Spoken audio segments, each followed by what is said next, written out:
Hello, this is Glass Garden Books, and today we're going to be looking at the series by R.A.V. Salsitz. I'm not sure how to say that last name. The Unicorn Dancer and Daughter of Destiny. So this is a duology, as far as I know. I don't think there was ever a third book. I haven't actually looked it up on Goodreads, though. I might have one time, and I do believe this was a duology. The Unicorn Dancer was the first book, about 252 pages. And Daughter of Destiny was the second book at about 271, 2 or 3 pages. So, Daughter of Destiny, the second book, was a little longer than the first book. The Unicorn Dancer was where the girl, in order to save the world, needs to go find unicorns and earn their trust. And her name is R.A.V, and she's the one that has been prophesized that only her bloodline she's the only one who can go and try to win the unicorns to help them defeat the big major evil called the Corruptor that is in the land. And so in the Unicorn Dancer, she's got to go and try to win their trust. And Daughter of Destiny, yes, this is a spoiler, she did win their trust and get their help. And now in Daughter of Destiny, she has to, with the unicorns, go into battle. Although there was a bit of a battle or whatever, it was in the first book. It's been a few years since I read this. So in the first book, The Unicorn Dancer, a bunch of elves and dwarves and everybody was working together for this cause. Kind of like Lord of the Rings, where you had everything wanting her to succeed in this mission. Except for, of course, the evil side. And Daughter of Destiny, she kind of did that. But now there is going to be a big, giant army or backlash from what happened in the first one. Let's turn these over where you can see the backside, and I'll read these to you. It'll give you a better idea than my old memory of these two books. The Unicorn Dancer, the dawning of the age of evil. When the guardian city, Cinobel, falls beneath a treacherous conqueror's blade, when the centuries entombed Corruptor wakes to walk the land, leading forth rank upon rank of night's dread warriors, when the Lady R.A.V, heiress to the High Counselorship and last hope of all the kingdoms, sets forth to claim her destiny on the unicorn's trail, when mage and warrior, dwarf and elf join in final battle to save their world, then the long prophesied time of the unicorn is about to begin. So that is how the first book, and I did like how they did the old script. It's hard to see, but now you can see it, the old script up there for the T. The rest of it was rather plain, but that part was pretty. The other one just had the little cute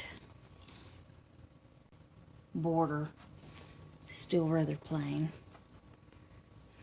So the first one was the lead up to the time of the unicorn. So the second book is now the time of the unicorn.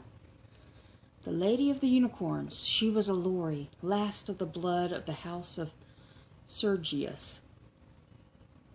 She had danced for the unicorns, guardians of her world, and won from them the magical horn to wield as a sword in defense of her people against the evil of the Corruptor's dread sorcery.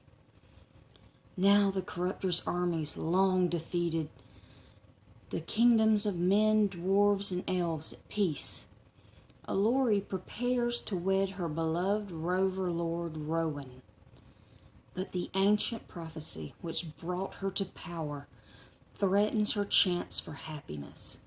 For once again, the corrupter is preparing to strike, to steal away the very source of Alori's power, even as his undead armies crawl forth from the grave to spread their terror through the lands of the living.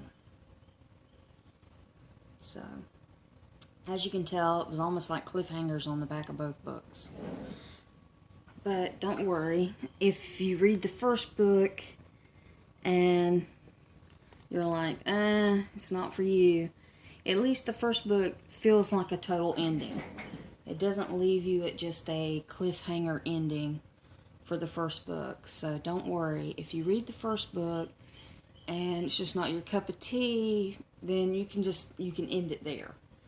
But if you want to read more, find out more of what happens, then you can go with the second book. Both books were about as good, I will say. So if you read the first one and you didn't really like it, the second one I can't tell you was like 100 times better or anything like that. To me, they were about the same. I would put them at about a 3.5 to a 4. When I read them, at the time I was reading them, I enjoyed them about at a 4, maybe even 4.5.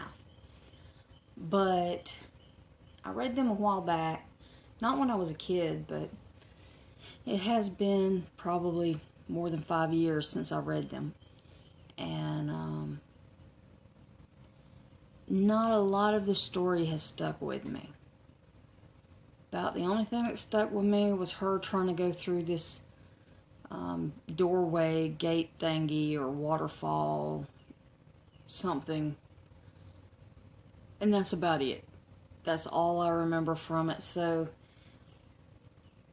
reading the back of it kind of reminded me a little bit of what was happening in the story. But it was not a huge impression left.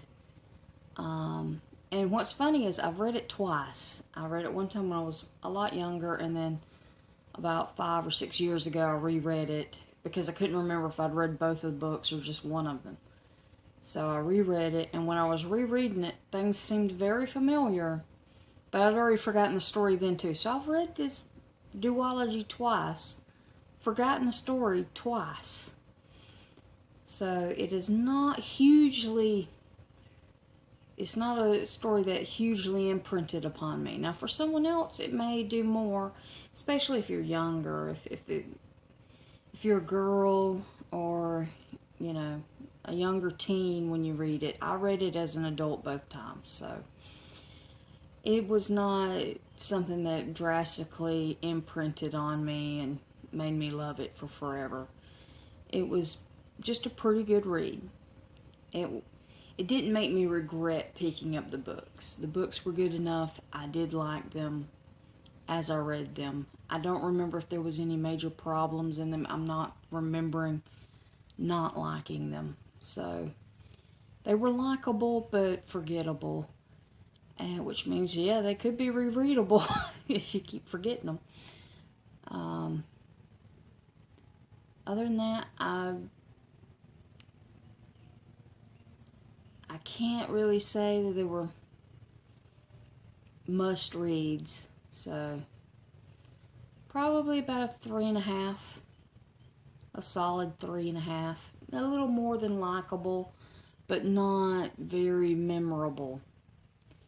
An okay story.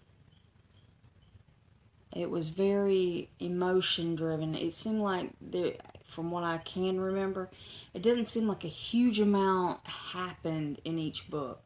It was kind of like they were on a journey in the first book, and then the second book, and then a lot of it got wrapped up very quickly, it seemed like, in that first book. It seemed like they were on a journey for a very long time where you learned who everybody was and what was going on.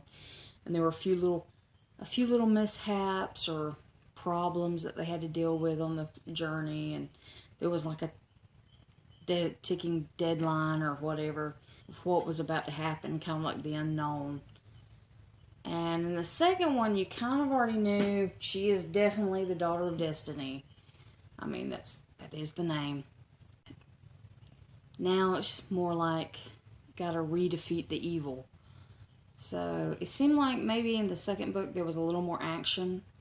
It was a little bit more battle-based, whereas in the first one seemed almost like a more sorcery, magical kind of ending. So if you want a more magical thing, then the first book is your cup of tea. If you want more battling it out and a little more physical stuff, the second book lived up to that.